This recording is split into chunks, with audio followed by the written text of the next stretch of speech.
Just wanted to come on and give you some quick strategy overview here in regards to onboarding. In the last couple of weeks, I've been speaking to an increasing number of people who are growing their agencies, their consulting firms, all types of businesses, which is great. And I'm really excited about that growth. And so, clients come to me for that reason. So when I see that they're actually growing, obviously, it validates for me that they're getting good value for the dollar.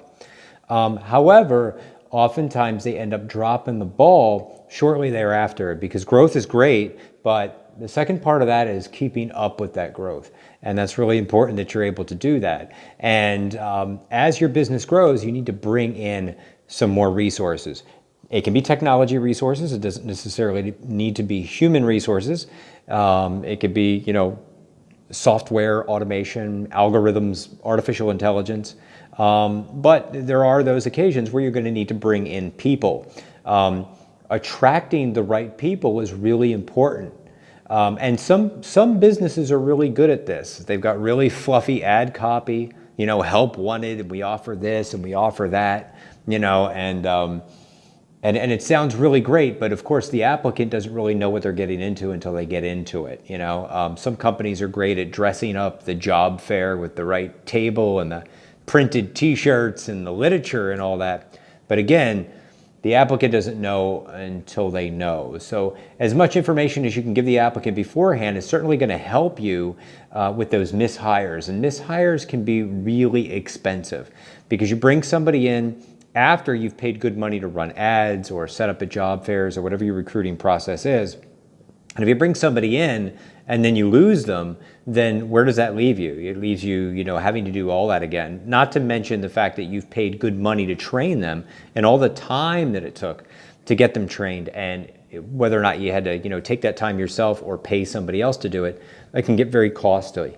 So it's important that you nail down your hires from the very beginning and avoid mishires. And one of the ways that you could do that is by making sure that you're accurately representing your business and your brand, what it is that you're looking for and what it is that you do and what the culture is after an applicant comes in. What can they expect to take place? And the more upfront, the more transparent you are, I think, the more helpful it is to the applicant.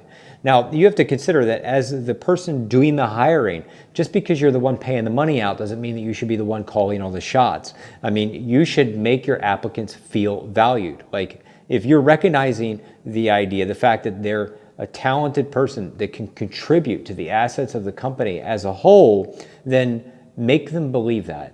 Make them feel valued. You should be courting the applicant as much as the applicant might be trying to impress you. So don't lose sight of that. You're not better than the applicant because you're only as good as the people who are working with you. So if you find good, talented people and you can attract that talent, that's fantastic. But can you bring them in? Can you acquire them and retain them?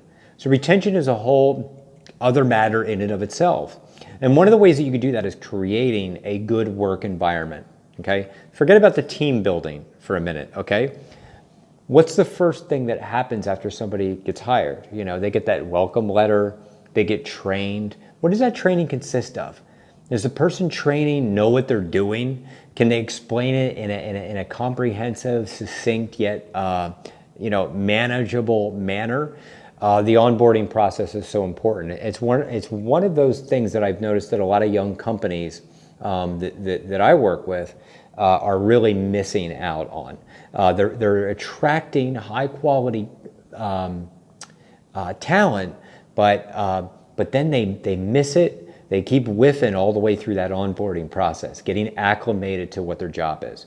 So you need to be very clear and concise about what your expectations are, what their job role and title and responsibility is, who their go-to person is, who they go to for help, and who they need to answer to, who are they accountable to on a daily basis. And oftentimes this is so missed, it's so overlooked, and it seems elementary, but when you're in it, it's tough to know. But you quickly realize, don't you, how unprepared you were to bring somebody in. You're thinking, I need help with this, and this, and you think that person's going to come in and make your life easier.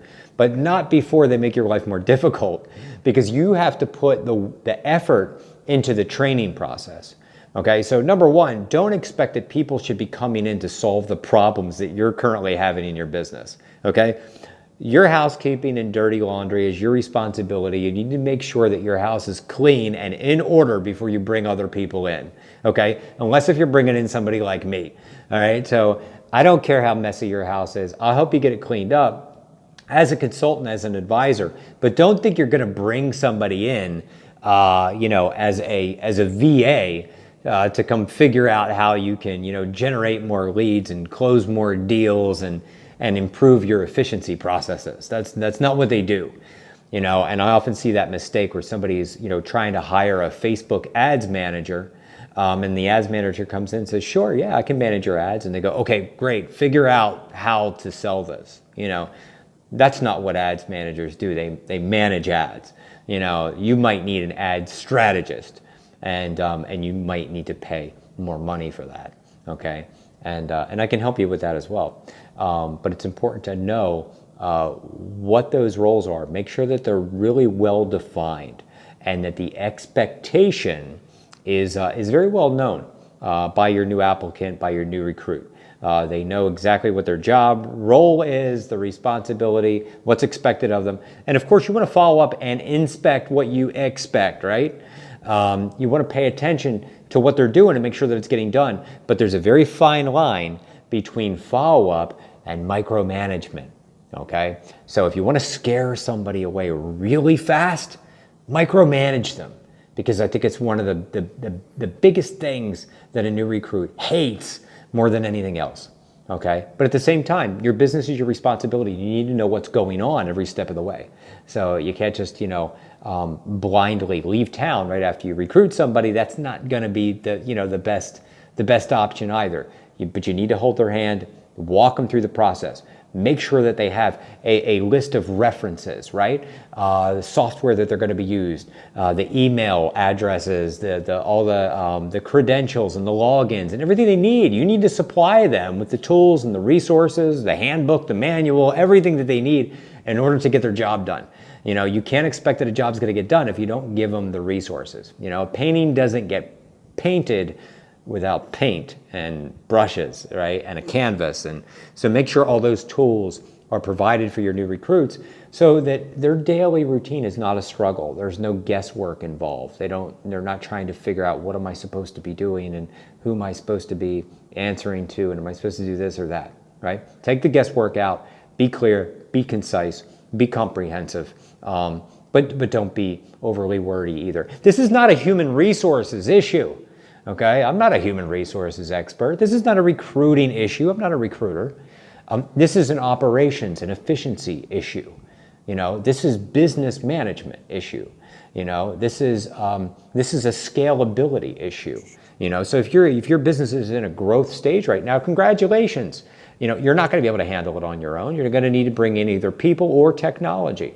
You need to decide which is the most appropriate for your business. And if you've decided that it's people that's going to provide the asset and the attributes that you need in order to be able to grow, well, make sure you're holding up your end of the bargain. Don't expect them to do all the work, because in order for them to work efficiently, you have to put in a little overtime to make sure that those systems are put in place. Don't bring them in as the lab rat, okay? Don't test things on them. Well, you're the first person we hired, so we really haven't done this before. We really don't know what we're doing. Well, you need to really give it some thought and figure out what you're doing before you go bringing somebody else in to have to deal with your mess. Because we all got our own messes to deal with. That's not fair to bring somebody else into that. Because what if the roles reverse? You don't like it when an employee, a new recruit comes in, bringing extra baggage with them. It interferes with your workflow, doesn't it? But the fact of the matter is they've got stuff going on. They've got life. How you are able to delegate tasks according to what's going on in people's personal lives really has a great deal to do with whether or not you can retain your client.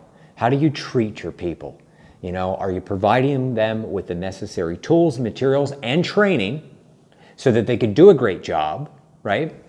And are you treating them like individuals without micromanaging them? Okay, here's a couple of things for you to consider, and I strongly urge you to consider them if you're so fortunate enough to have enough business to think about bringing in additional people. Congratulations, you're in a growth stage. That's a good place to be, but now you've got a lot more to learn, right? And you've got a lot more growing to do, but eventually you'll get it. And if you need some help along the way, send me a message, give me a call, and I'll give you a hand.